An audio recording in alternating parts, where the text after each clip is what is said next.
এটা একটু দূরে যাবে।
তারপর ভোজনের জন্য পেটের জন্য হত্যা করলো রঞ্জুকে।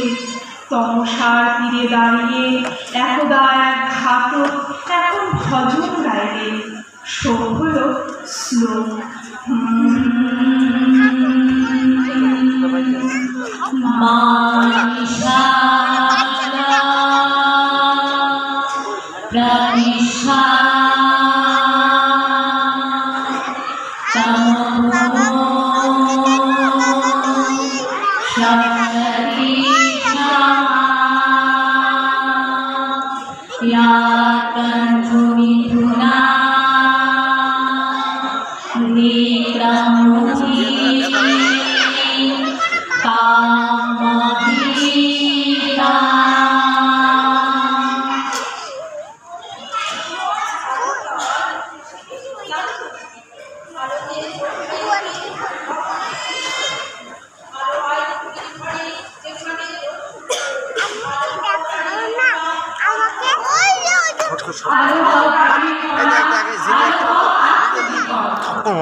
হৈমবতী হই ভরা হয়। আমার ভুবন আলোয় ভরা, শান্তিরূপী শৈল ছায়া। আছে কেন আলো আকাশ, ঘনায় কালো মেঘের ছায়া। গণিত রোগগ্রস্ত শামুকে কৃষ্ণ বলে আলোর উপাসনা করো, সূর্যের নিরাময় হও। सर्वे सुखी भवन्तु, सर्वे सन्तु निरामया। আলো ক্রমে আসিতেছে। প্রলয়বতী জলে নিমজ্জিত ব্যাগগণ যখন তুলে আনলেন নীলরূপে, সেদিন উষা এলেন অনিরুদ্ধের হাত ধরে। সেদিন প্রথম আলো করেছিল দক্ষশিলায়, চরম বসেছেন আয়ুর্বেদ নিয়ে। জীবদ্বুদ্ধের দুষ্টভ্রমে শল্য চিকিৎসা করছেন বিষ্ণুরূপী চাণক্য রাজা অম্বিকে